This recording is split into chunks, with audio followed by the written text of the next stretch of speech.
Good evening and welcome to the news at 10. An emergency meeting of the Arab League foreign ministers requested by Jordan to tackle the situation in Jerusalem following Israel's unilateral measures at Al-Aqsa Mosque will convene in Cairo on Thursday. Developments in Jerusalem topped the cabinet session's agenda today, where Foreign Minister Ayman al-Safadi briefed the ministers on diplomatic efforts and contacts with Arab and foreign counterparts aimed at preventing any further escalation in the tension and reinstating calm in the city. Throughout his contacts with Arabs and foreign counterparts, Foreign Minister Safadi, who is leading the government's diplomacy, has reiterated the need for Israel to remove its security measures at the entrance to Al-Aqsa Mosque and give due regard to the legal and historic status quo of places of sanctity in Jerusalem. Continuing his discussions over the telephone with Arab ministers today, Safadi discussed the crisis with Omani Foreign Minister Yusuf bin Al-Alawi, who voiced his country's support to Jordanian efforts aimed at containing the situation in the Holy City. Safadi also spoke with the foreign ministers of Germany, France and Norway, calling for collaborative efforts to resolve the crisis. And in response to the massive protests against Israel's provocative measures at Al-Aqsa, the Arab League stated that Jerusalem is a red line and warned that Israel is playing with fire. In a statement, Arab League Secretary General Ahmed Abul Ghait said Arabs and Muslims will not allow harm to the Holy City. The Israeli authorities put the region in a very dangerous situation, and Israeli policies hurt the feelings of every Arab and Muslim in the world, he added. Abul Ghait urged the international community, particularly the United States, to take responsibility and to oblige the Israeli government to maintain the status quo of the city. And on the ground, meanwhile, Israel installed new security cameras today at the entrance to Al-Aqsa Mosque in Jerusalem, in the latest of the occupation's controversy that triggered the bloodiest confrontations with Palestinians in years.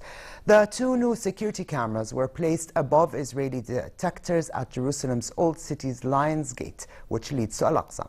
Israel said it would not remove the metal detectors, but could eventually reduce their use. The United Nations Security Council called a meeting for tomorrow to discuss the latest developments in the region.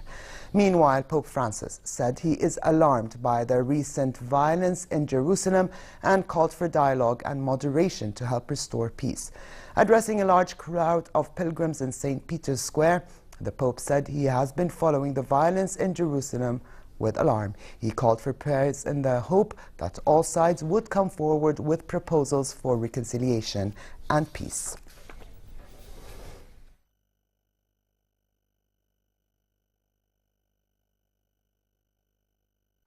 And back here at home, Prime Minister Hani al-Mulki, during a visit to the Ministry of Agriculture, said the agri-sector is key for the national economy and requires the government's utmost attention.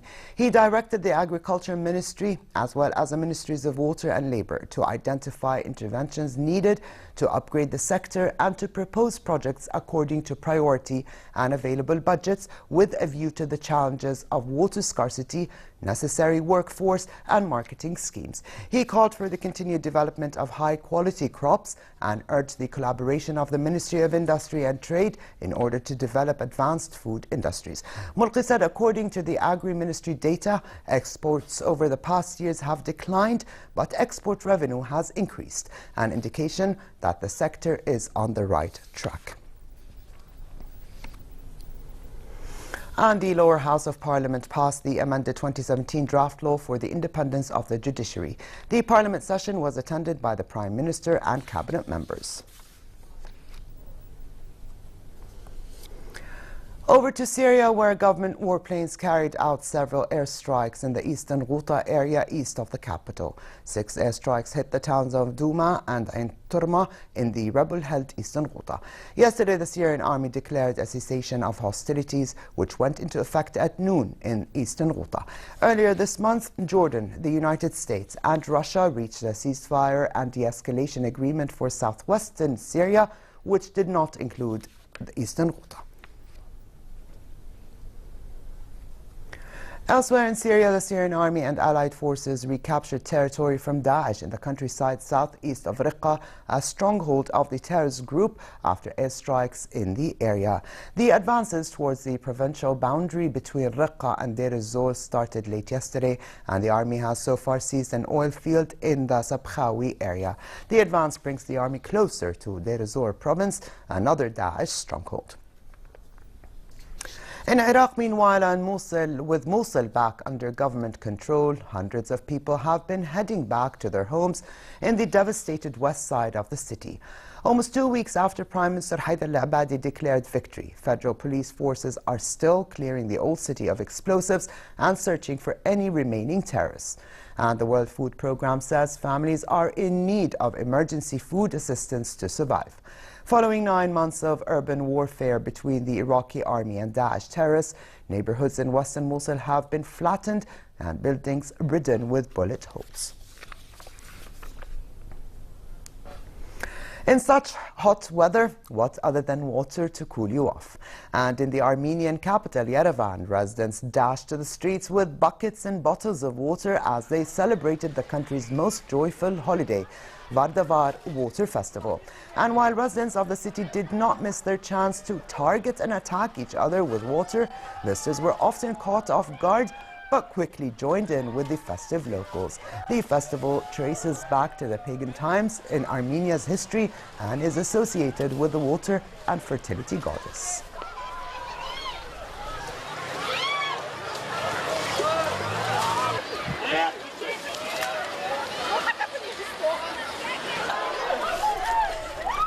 In our sports news, Barcelona beat Juventus 2-1 in the International Champions Cup in Barcelona. Neymar put on a masterclass alongside Messi as Barca turned the tables on the Italian side, who knocked them out of last season's Champions League quarter-finals. The Brazilian, rumoured to be a transfer target of Paris Saint-Germain, opened the scoring in the 15th minute and then doubled Barca's lead 11 minutes later with a world-class goal. Barcelona next play Manchester United on Wednesday, while Juve take on PSG. And finally, continues to be moderate for the rest of tonight, with northwesterly light to moderate winds and a low of 22 degrees Celsius in Amman. Tomorrow, a rise in temperature brings mercury levels to a high of 35 degrees in Amman, while in the Gulf of Aqaba, temperatures reach a high of 43 degrees with northerly moderate winds and calm seas. And that's all for tonight. I'm Ali Tuqan. Thanks for joining us and have a pleasant evening.